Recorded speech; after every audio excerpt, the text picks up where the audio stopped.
എങ്ങനെയെങ്കിലും കയറി പോയാൽ മതി എന്നുള്ളൊരു ചിന്ത. കോൺട്രാക്റ്റ് അല്ല ഒരിക്കലും ഒരു എന്റെ കോൺട്രാക്റ്റിൽ വന്ന ഒരു ഇഷ്യൂ ഉൾമുടികളുണ്ടെന്ന് പറഞ്ഞാലും നമുക്ക് വിസ കിട്ടണമെന്ന് യാതൊരു വിധത്തിലുള്ള നിർബന്ധങ്ങളും ഇല്ല. കഴിഞ്ഞ് ഞാൻ ഫേസ് ചെയ്യേണ്ടി വന്നത് റിജക്ഷൻ ആയിരുന്നു. അവിടെ ഡ്രോപ്പ് ഔട്ട് ചെയ്യേണ്ട ഒരു എനിക്ക് ഫേസ് ചെയ്യേണ്ടി വന്നത് ആ ഒരു റിസ്ക് എടുക്കാൻ 2-3 മാസം ഡേറ്റിന് വേണ്ടി തന്നെ വെയിറ്റ് ചെയ്യേണ്ടി വന്നു. ടോട്ടലി ഞാൻ ഒട്ടും സാറ്റിസ്ഫൈഡ് ആയിരുന്നില്ല എൻ്റെ ഹൗസ് ബിൽഡിംഗ് കോൺട്രാക്റ്റിൽ. കുറച്ച് ലേറ്റ് ആയിട്ട് പോവേണ്ട വന്നാലും സേഫ് ആയിട്ട് പോകാന്നുള്ളതാണ്. ഒക്ടോബറിൽ റിജക്ഷനായി, ഡിസംബറിൽ റിജക്ഷനായി. പിന്നീട് ഞാൻ ലീഗലായിട്ട് പോകും എന്ന് പറഞ്ഞതിന് ശേഷമാണ് സ്ലോട്ട്സ് കിട്ടാതിരുന്നപ്പോൾ വളരെയധികം ടെൻഷൻ ഉണ്ടായിരുന്നു. ഒരു എക്സ്റ്റൻഷൻ ഉള്ളത് കൊണ്ട്. പക്ഷെ ഒരിക്കലും അങ്ങനെയല്ല, നമ്മുടെ ഒറിജിനൽ ഡോക്യുമെന്റ്സിന്റെ യാതൊരു ആവശ്യമില്ല. ഹലോ, വെൽക്കം ടു ഫ്ലീഗെ കരിയർ. ഇന്ന് നമ്മുടെ കൂടെ ഉള്ളത് അക്സയാണ്. അക്സ ഈ വരുന്ന 12th FSJ+ ഹൗസ് ബിൽഡിങ്ങിന് ജർമ്മനിയിലേക്ക് പോവാണ്. സോ നമുക്ക് അക്സയുടെ എക്സ്പീരിയൻസ് എങ്ങനെയുണ്ടെന്ന് കേട്ടാലോ?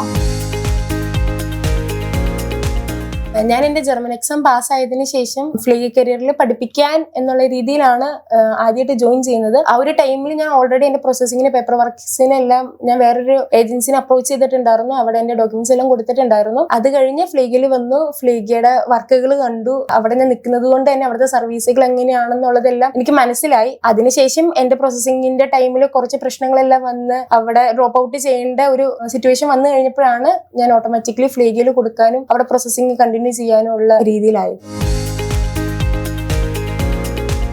എന്റെ പ്രോസസ്സിങ്ങിന്റെ ടൈമിൽ കുറെ അധികം സ്ട്രഗിൾസ് ഞാൻ ഫേസ് ചെയ്തിട്ടുണ്ടായിരുന്നു. 2025 ഏപ്രിൽ മുതൽ എനിക്ക് സ്ട്രഗിൾസ് ആണ്. ഞാൻ വേറൊരു ഏജൻസിയിലാണ് കൊടുത്തെന്ന് പറഞ്ഞിട്ടുണ്ടായിരുന്നല്ലോ. ആ ഏജൻസിയിൽ കൊടുത്ത് അവിടുത്തെ കോൺട്രാക്റ്റിൽ ഇഷ്യൂസ് ഉണ്ടായിരുന്നു. ആ ഇഷ്യൂസ് ഞാൻ ഫൈൻഡ് ചെയ്തു. അത് കഴിഞ്ഞ് അത് ഡ്രോപ്പ് ഔട്ട് ചെയ്യേണ്ടി വന്നു. അത് കഴിഞ്ഞാണ് ഞാൻ ഫ്ലീഗെ കരിയറിനെ അപ്രോച്ച് ചെയ്യുന്നതും അവിടെ എന്റെ പ്രോസസ്സിങ്ങിന്റെ കാര്യങ്ങളെല്ലാം കൊടുക്കുന്നതും. പിന്നീട് എന്റെ പ്രോസസ്സിംഗ് എന്ന് പറയുന്നത് FSJ എന്ന ഒരു പ്രോഗ്രാമിന് വേണ്ടിയിട്ടുള്ളതായിരുന്നു. അങ്ങനെ ഞാൻ കൊടുത്തോണ്ടിരുന്നു. FSJക്കുള്ള എനിക്ക് കോൺട്രാക്ട് വന്നു, എനിക്ക് ഇന്റർവ്യൂ പാസ്സായി. അങ്ങനെ കുറച്ച് സ്മൂത്ത് ആയിട്ട് പിന്നെയും വന്നു കഴിഞ്ഞപ്പോൾ പെട്ടെന്ന് ഡേറ്റിന്റെ ഇഷ്യൂസ് വന്നു. എനിക്ക് 2-3 മാസം ഡേറ്റിന് വേണ്ടി തന്നെ വെയിറ്റ് ചെയ്യേണ്ടി വന്നു. അത് കഴിഞ്ഞ് ഞാൻ ഫേസ് ചെയ്യേണ്ടി വന്നത് റിജക്ഷൻ ആയിരുന്നു. കുറെ വെയിറ്റിംഗിന് ശേഷം ഞാൻ എന്റെ വിസയ്ക്ക് വെച്ചു. സെപ്റ്റംബറിൽ ഞാൻ വിസയ്ക്ക് വെച്ചു. ഒക്ടോബറിൽ റിജക്ഷൻ ആയി. നവംബറിൽ ഞാൻ സെക്കൻഡ് വെച്ചു. ഡിസംബറിൽ റിജക്ഷൻ ആയി. ജനുവരിയിൽ 9th ഞാൻ 3ാമത് വെച്ചു. അപ്പം ഇത്രയും ഫേസ് ചെയ്തിട്ടാണ് ഞാൻ എന്റെ പ്രോസസ്സിംഗ് കംപ്ലീറ്റ് ചെയ്തത്. അപ്പം എനിക്ക് ഒരിക്കലും ഒരു സിമ്പിൾ ആയിട്ടുള്ള ഒരു ജേർണി ആയിരുന്നില്ല ഇത്. പക്ഷെ എല്ലാം അവസാനിച്ച് ഈ ഒരു മൊമെന്റിൽ ഞാൻ ഭയങ്കര ഹാപ്പിയാണ് ഇത്രയെല്ലാം ഫേസ് ചെയ്തെങ്കിലും. ഞാൻ ഫസ്റ്റ് ഏജൻസിയിൽ ഡ്രോപ്പ് ഔട്ട് ചെയ്യാനുള്ള മെയിൻ റീസൺ എന്റെ കോൺട്രാക്ട് ആയിരുന്നു. എന്റെ കോൺട്രാക്റ്റിൽ ഞാൻ ഒട്ടും സാറ്റിസ്ഫൈഡ് ആയിരുന്നില്ല. എനിക്ക് ഹൗസ് ബിൽഡിങ്ങിന്റെ കോൺട്രാക്ട് ആണ് കിട്ടിയിട്ടുണ്ടായിരുന്നത്. അതിന്റെ അകത്ത് അഡീഷണൽ ആയിട്ട് ലോൺ അഗ്രിമെന്റ് എന്ന് പറഞ്ഞ ഒരു 2-3 പേജസ് ഇൻക്ലൂഡഡ് ആയിട്ടുണ്ടായിരുന്നു. അതിലെനിക്ക് കൺഫ്യൂഷൻസ് വന്നു. അപ്പം ഞാൻ ഫ്ലീഗെ കരിയറിലാണ് വർക്ക് ചെയ്തുകൊണ്ടിരുന്നത്. ജോമി സാറിനോട് ചോദിച്ചു. സാർ അതിന്റെ എക്സ്പ്ലനേഷൻ തന്നു. അത് കറക്റ്റ് ആയിട്ട് അത് ഡീറ്റെയിൽ ആയിട്ട് പറഞ്ഞു തന്നു. 2-3 പേരുടെ അടുത്ത് ചോദിച്ച് അങ്ങനെ ഫൈനലൈസ് ചെയ്ത് കഴിഞ്ഞപ്പോൾ എനിക്ക് മനസ്സിലായി ഇത് അഡീഷണൽ ആയിട്ട് ഉള്ള പേജസ് ആണ്. അതിന്റെ ഒപ്പം തന്നെ എനിക്ക് ബോണ്ട് ഉണ്ടായിരുന്നു, 2 വർഷത്തെ ബോണ്ട് ഉണ്ടായിരുന്നു. അതോടൊപ്പം തന്നെ എനിക്ക് ഫ്ലൈറ്റ് ടിക്കറ്റിന് മാത്രം 7-8 ലക്ഷം രൂപയാണ് ചാർജ് ചെയ്തിട്ടുള്ളത്. അത് എന്റെ വർക്കിന്റെ എമൗണ്ടിൽ നിന്ന് പിടിക്കുമെന്നാണ് കോൺട്രാക്റ്റിൽ എഴുതിയിട്ടുണ്ടായിരുന്നത്. അപ്പൊ ടോട്ടലി ഞാൻ ഒട്ടും സാറ്റിസ്ഫൈഡ് ആയിരുന്നില്ല എന്റെ ഹൗസ് ബിൽഡിംഗ് കോൺട്രാക്റ്റിൽ. സോ അതുകൊണ്ടാണ് ഞാൻ അവിടെ ഡ്രോപ്പ് ഔട്ട് ചെയ്തത്. എനിക്ക് ഇൻടേക്ക് പോവാതിരിക്കാൻ വേണ്ടിയിട്ടും പെട്ടെന്ന് കയറി പോവാൻ വേണ്ടിയിട്ടുമാണ് FSJക്ക് എന്നുള്ള രീതിയിൽ എന്റെ പ്രോസസ്സിങ്ങിന് പേപ്പർ വർക്ക്സ് തുടങ്ങിയത്. എന്നോട് ചോദിച്ചു FSJ ഓക്കെ ആണോന്ന്. അപ്പൊ എനിക്ക് ഓക്കെ ആയിരുന്നു. അങ്ങനെ ഞാൻ എന്റെ FSJയുടെ പ്രോസസ്സിങ്ങിന് വേണ്ടിയിട്ട് ഫ്ലീഗെ കരിയറിനെ അപ്രോച്ച് ചെയ്തു. എന്റെ ഡോക്യുമെന്റ്സ് ഒരു ഒറിജിനൽ ഡോക്യുമെന്റ്സ് ഞാൻ കൊടുത്തിട്ടില്ല. എന്റെ എല്ലാ സ്കാൻഡ് കോപ്പീസ് ആണ് കൊടുത്തത്. അങ്ങനെ പെട്ടെന്ന് തന്നെ എനിക്ക് ഇന്റർവ്യൂ അറേഞ്ച് ചെയ്തു. ഇന്റർവ്യൂ പാസ്സായി. അങ്ങനെ എനിക്ക് FSJയുടെ കോൺട്രാക്ട് ഫ്ലീഗെ കരിയറിൽ നിന്ന് കിട്ടി. FSJയുടെ കേസിലേക്ക് വരുവാണെങ്കിൽ എൻ്റെ FSJ കോൺട്രാക്റ്റിൽ ഞാൻ വളരെയധികം സാറ്റിസ്ഫൈഡ് ആണ്.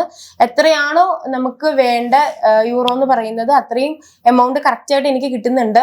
ഇനി FSJയുടെ കോൺട്രാക്റ്റിനെ കുറിച്ച് ജനറൽ ആയിട്ട് പറയുവാണെങ്കിൽ ശ്രദ്ധിക്കേണ്ട കുറച്ച് പോയിന്റ് എന്ന് പറയുന്നത് നമുക്ക് 855 യൂറോസ് ആണ് കിട്ടേണ്ടത്. അതിന്റെ അകത്ത് 360 വോണുങ്ങും 495 ടാഷൻ ഗൾഡ് ആയിട്ട്, പിന്നെ ബാക്കിയുള്ളത് ഫുഡ് എന്നുള്ള രീതിയിലുള്ള എമൗണ്ട് ആണ് നമുക്ക് വരേണ്ടത്. അത് ഓരോ കോൺട്രാക്ട് അനുസരിച്ച് മാറും. ടാഷൻ ഗൾഡിൽ ചേഞ്ചസ് ഉണ്ടാവാം, ഫുഡ് അലവൻസിൽ ചേഞ്ചസ് ഉണ്ടാവാം. എങ്ങനെ നോക്കിയാലും ഓൾ ടോട്ടൽ 855 ആണ് വരേണ്ടത്. ഇത് പുതിയ റൂളാണ്. നമുക്ക് നേരത്തെ 812 ഉണ്ടായിരുന്നുള്ളൂ. ഇപ്പൊ പുതിയതായിട്ട് 855 വന്നിട്ടുണ്ട്. അപ്പം FSJക്ക് പോവാനിരിക്കുന്ന കുട്ടികളാണെങ്കിൽ അത് ശ്രദ്ധിക്കുക, കോൺട്രാക്ട് ചെക്ക് ചെയ്യുക. 855 ഉണ്ടോ എന്ന് ശ്രദ്ധിക്കുക. ഇല്ലെങ്കിൽ എങ്ങനെ പോയാലും റിജക്ഷൻ വരും. സോ അത് ശ്രദ്ധിക്കുക കേട്ടോ. അപ്പം 855 എനിക്ക് കറക്റ്റ് ഉണ്ട്. അപ്പൊ എന്റെ ഡോക്യുമെന്റിൽ എന്റെ കോൺട്രാക്റ്റിൽ ഞാൻ വളരെയധികം സാറ്റിസ്ഫൈഡ് ആണ്.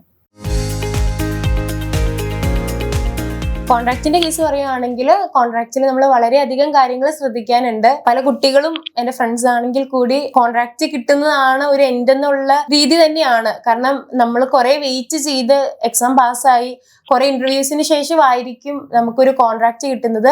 അതിൽ നമ്മൾ വളരെയധികം ഹാപ്പി ആയിരിക്കും. അപ്പൊ എങ്ങനെയെങ്കിലും കയറി പോയാൽ മതി എന്നുള്ളൊരു ചിന്ത എനിക്കും അങ്ങനെ തന്നെയായിരുന്നു. കോൺട്രാക്ട് കിട്ടുമ്പോൾ അതിൻ്റെ അകത്ത് എന്തെങ്കിലും ശ്രദ്ധിക്കണമെന്നൊന്നും നമ്മൾ ചിന്തിക്കില്ല. എവിടെയാണോ സൈൻ ചെയ്യാനുള്ളത് ആ ഒരു സ്ഥലത്ത് നമ്മൾ സൈൻ ചെയ്ത് കൊടുക്കും. അതിന്റെ ബാക്കിയുള്ള ആഫ്റ്റർ എഫക്ട്സും കാര്യങ്ങളും ഒക്കെ നമ്മൾ അറിയുന്നത് വൺസ് നമ്മൾ ജർമ്മനിയിൽ എത്തുമ്പോഴായിരിക്കും. ഇപ്പൊ എന്റെ കോൺട്രാക്റ്റില് എനിക്ക് വന്ന ഒരു ഇഷ്യൂ അഡീഷണൽ ആയിട്ട് ഒരു 2 to 3 പേജസ് ഉണ്ടായിരുന്നു. ഡാർലേഹൻ എന്ന് പറഞ്ഞിട്ട് അതൊരു ലോൺ അഗ്രിമെന്റ് എന്നുള്ള ഒരു സാധനമാണ്. അതൊരിക്കലും ഒരു കോൺട്രാക്റ്റിലും വേണ്ടാത്തൊരു സാധനമാണ്. നമ്മുടെ പേരില് ലോൺ എടുക്കുന്നു അങ്ങനെയൊക്കെ പറഞ്ഞിട്ട് കുറച്ച് ഫിനാൻഷ്യൽ പരമായിട്ടുള്ള കുറച്ച് കാര്യങ്ങൾ എഴുതിയിട്ടുള്ള പേജസ് ആണ്. അത് ആഡ് ഓൺ ആയിട്ടുള്ള പേജസ് ആണ്. നമുക്ക് ഒരിക്കലും അതിന്റെ ആവശ്യമില്ല. നമ്മൾ ഇന്റർവ്യൂ പാസ്സായി നമുക്ക് ഒരു ഷൂളയിൽ നിന്ന് ഒരു കോൺട്രാക്ട് തരുന്നുണ്ടെങ്കിൽ അത് അത്ര സേഫ് ആയിട്ടുള്ളതായിരിക്കണം. നമ്മൾ കുറച്ച് ലേറ്റ് ആയിട്ട് പോവേണ്ട വന്നാലും സേഫ് ആയിട്ട് പോവാന്നുള്ളതാണ്. ഇപ്പൊ ഞാൻ കാണുന്നുണ്ട് ഫേക്ക് കോൺട്രാക്റ്റുകളും അതുപോലെ തന്നെ കിട്ടുന്ന കോൺട്രാക്റ്റുകളിൽ കുറെ പ്രശ്നങ്ങളും എന്റെ ഉൾപ്പെടെ ഞാൻ കുറെ ആൾക്കാരുടെ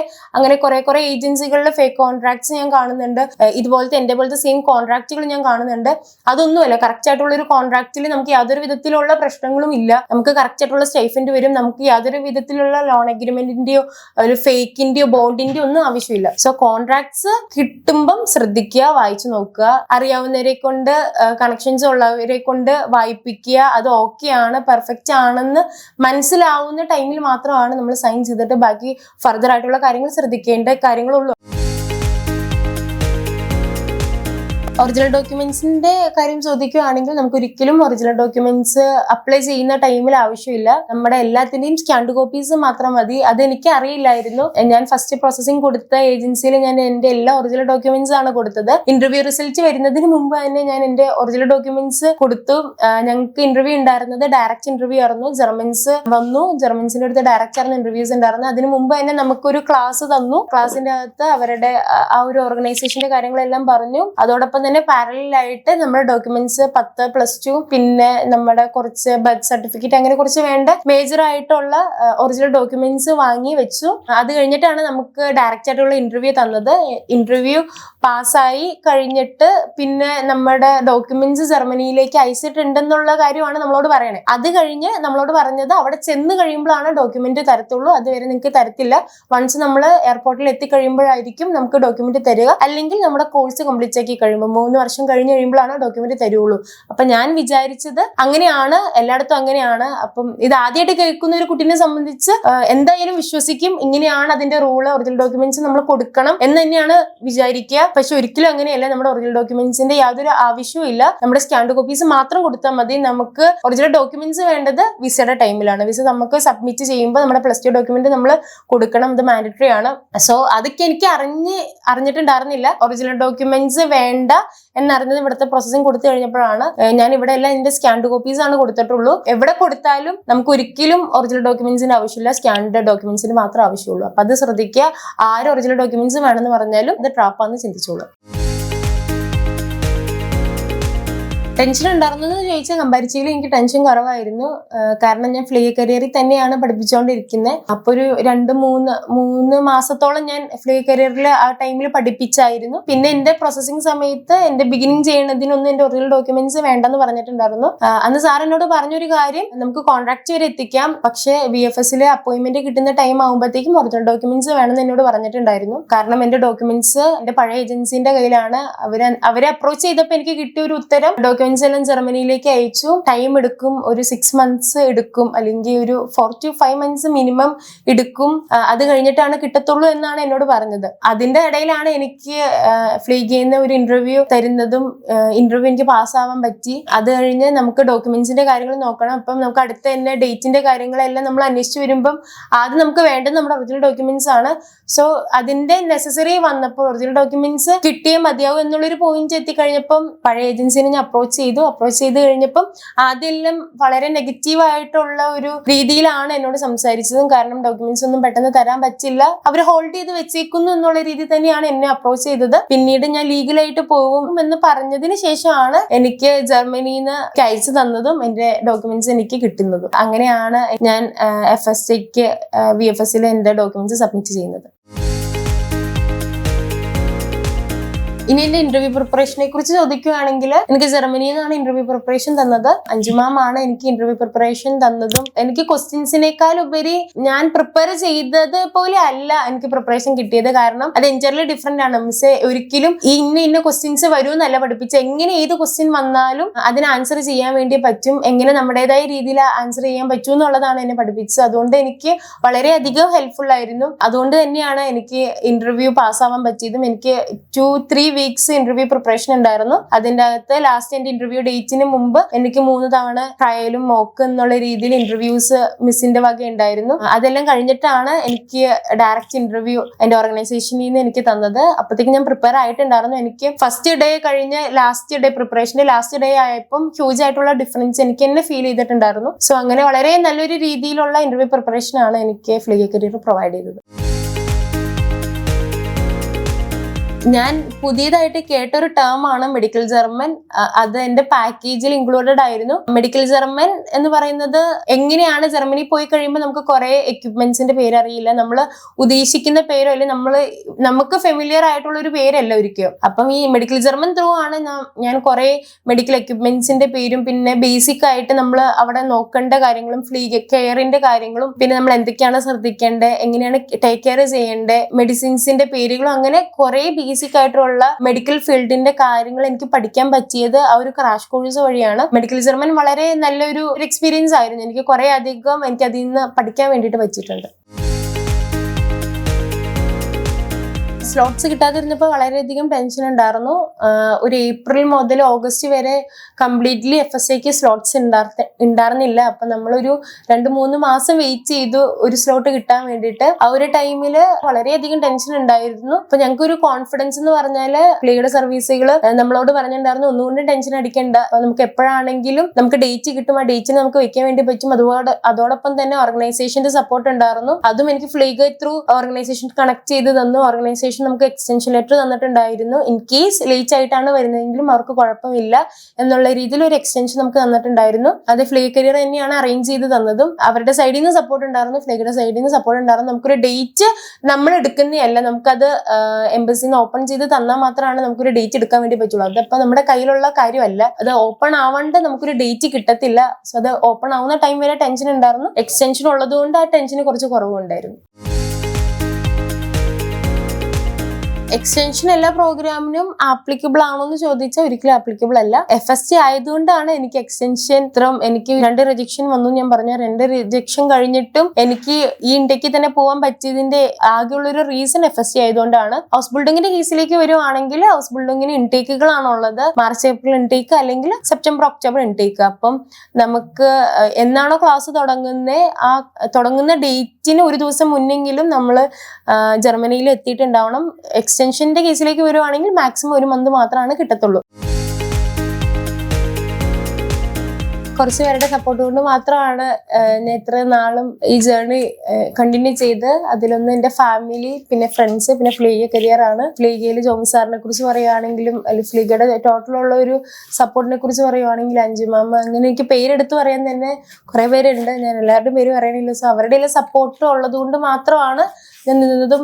എനിക്ക് ഓരോ കാര്യങ്ങൾക്കും ഏത് പാതിരാത്രി വിളിച്ചാലും എന്തുണ്ടെങ്കിലും എന്ത് കുഞ്ഞു ഡൗട്ട് മുതൽ എത്ര വലിയ ഡൗട്ട് ആണെങ്കിലും അതിന്റെ കാര്യമായിട്ടുള്ള രീതിയിൽ തന്നെ എനിക്ക് ക്ലാരിറ്റി വരുത്തി തന്ന് എനിക്ക് എല്ലാത്തിനും എനിക്കൊരു ധാരണ ഉണ്ടായിരുന്നു ഞാൻ ചെയ്യുന്ന എന്റെ പ്രോസസ്സിങ്ങിനെ കുറിച്ച്. ഒരിക്കലും ഫ്ലീഗ തോന്നുന്ന രീതിയിൽ അല്ല. എനിക്ക് ഞാൻ ചെയ്യുന്ന എന്റെ വർക്കിനെ കുറിച്ചും എന്റെ പ്രോസസ്സിങ് എവിടെ വരെ ആയെന്നും അത് എന്തുകൊണ്ടാണ് ഇങ്ങനെ എഴുതിയതെന്നും എന്തുകൊണ്ടാണ് ഈ പേപ്പർ വെച്ചതും അങ്ങനെ ഉൾപ്പെടെ എനിക്ക് എല്ലാത്തിനെ കുറിച്ച് എനിക്കൊരു ക്ലാരിറ്റി ഉണ്ടായിരുന്നു. അതുകൊണ്ട് തന്നെ കോൺഫിഡന്റ് തന്നെയായിരുന്നു. എത്ര തവണ റിജക്ഷൻ വന്നാലും അതിപ്പോ എത്രാമത്തെ തവണയാണെങ്കിലും ഞാൻ ഇത് കണ്ടിന്യൂ ചെയ്യുമെന്ന് ലാസ്റ്റ് ആയപ്പം ഞാൻ തന്നെ ഉറപ്പിച്ചു. അങ്ങനെ എനിക്ക് 3ാമത്തെ തവണ വിസ കിട്ടി. സോ എനിക്ക് സപ്പോർട്ട് വളരെ നന്നായിട്ട് എന്നെ അവർ സപ്പോർട്ട് ചെയ്തിട്ടുണ്ട്.